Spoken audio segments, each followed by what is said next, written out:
Alors, Bezrat Hashem, la Gemara de ce matin, Shabbat, la page 122a. Asa goy kevesh liredbo. Alors voilà, dans la Gemara, il y a l'histoire suivante. Rabban Gamliel, Rabbi Yoshua, Rabbi Eliezer, Rabbi Akiva étaient sur une croisière. Ils sont partis collecter la tzedaka en Asie. Ils sont retournés. Alors, dans cette croisière, on a appris beaucoup de choses sur cette croisière. Qu'est-ce qu'on a appris? Quand ils sont arrivés au port, c'était déjà Shabbat. Ils sont arrivés vendredi quand Shabbat est déjà rentré. Alors, ils avaient une question, ils ont posé la question à Rabban Gamliel, qui était le chef spirituel d'Am Israël à cette époque. Est-ce qu'on a le droit de descendre du bateau? Parce que le port, c'était notre domaine. Il leur a dit, j'avais un télescope. Regardez, Rabban Gamliel avait le télescope il y a 2000 ans avant Galilée au Galilée. Il avait un télescope, il a dit, je mesurais avec mon télescope et j'ai vu qu'on était 1 kilomètre près. Quand tu es 1 kilomètre près à côté du port, tu as le droit de descendre du bateau. Alors il leur a permis de descendre du bateau. Mais le problème était, le bateau était trop haut, on ne pouvait pas descendre. Qu'est-ce qu'il voit? Il voit qu'il y a un goy, il est parti prendre quelques planches de bois, il les a mis ensemble, il a fait une rampe.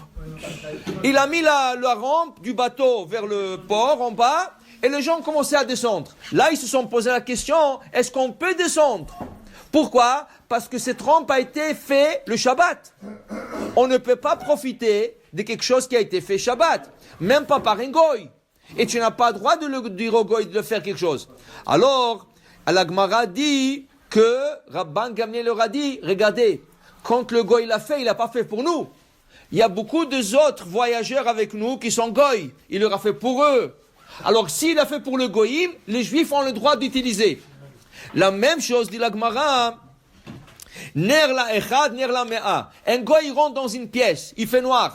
Il allume une bougie. Pour qui il a allumé? S'il a allumé pour le goyim, les juifs peuvent en profiter de la lumière. S'il a allumé pour les juifs n'ont pas le droit de profiter de cette lumière. Pourquoi? Parce qu'il a fait pour les juifs. Mais s'il a fait pour un goy, et il y a 10 juifs, moutard. Pourquoi? Ner la echad, ner la mea. Une bougie qu'une personne l'utilise ou 100 personnes, c'est la même chose. Tant qu'il a fait pour un goy, pas pour un juif. Pour te dire qu'on n'a pas le droit de profiter d'une action d'un goy le jour de Shabbat. Tout ce que toi, tu n'as pas le droit de faire, le goy n'a pas le droit de faire pour toi. Qui veut dire, la femme, oui, la maîtresse de la maison, elle peut faire la vaisselle, il n'y a pas de problème. Alors la goya, la bonne, la femme de ménage peut faire la vaisselle pour elle.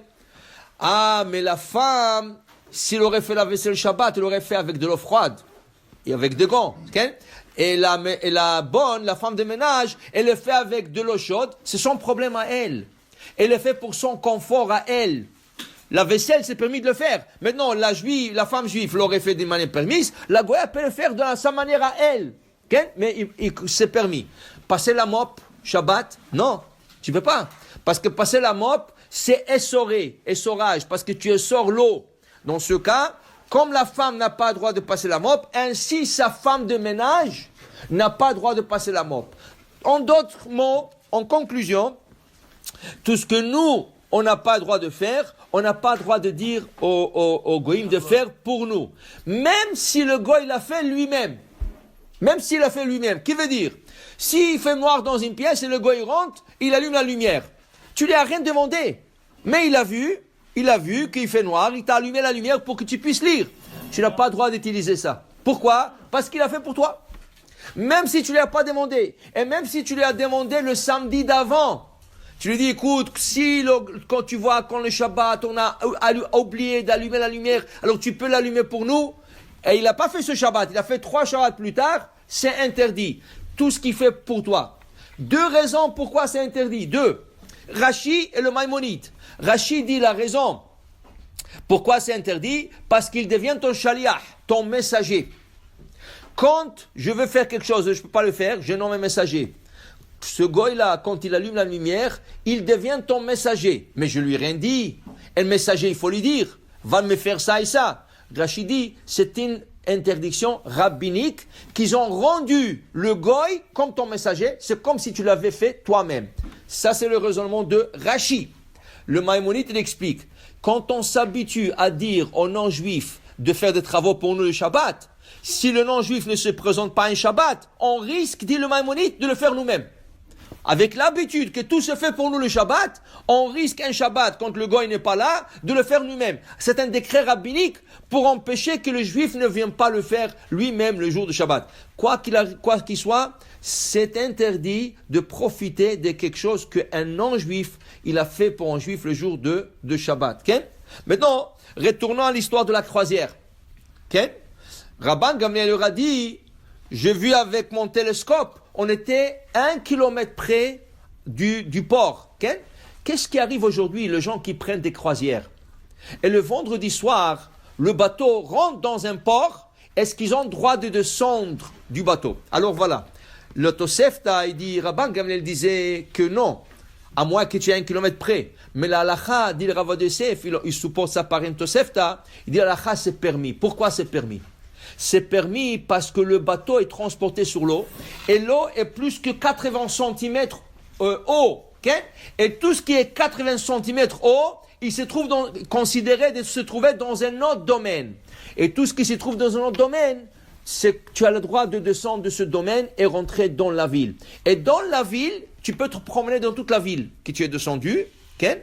La seule chose, check tes poches. Okay? Vérifie tes poches, que tu ne transportes pas quelque chose parce qu'il n'y a pas de hérouf dans ces villes. C'est des villes d'égoïm. Alors tu vérifies tes poches. Alors tu arrives au port le vendredi soir ou le samedi matin et ils te disent, on va stationner ici 5 heures. Si vous voulez descendre du bateau et aller faire un petit tour de la ville, tu as le droit de le faire. Seulement, fais attention que tu transportes rien et tu ne fais pas rien d'interdit. Dans ce cas, c'est complètement permis de descendre du bateau et faire un petit tour dans la ville. La seule chose, aujourd'hui, avec la technologie, quand vous sortez du bateau, il y a des portes coulissantes, il y a toutes sortes de portes électriques et des portes magnétiques. C'est ça qu'il faut faire attention. Mais si un goy il passe devant les portes électriques, vous pouvez juste passer directement après lui. Et pour rentrer, c'est encore, vous attendez quelqu'un, un non-juif passe et vous rentrez juste après lui. Mais vous pouvez pas franchir ces portes pendant le Shabbat, à moins qu'il y ait une sortie de secours qui est manuelle. Et là, vous pouvez le faire. Je vous souhaite une belle journée. Baruch Adonai Le'olam. Amen ve Amen.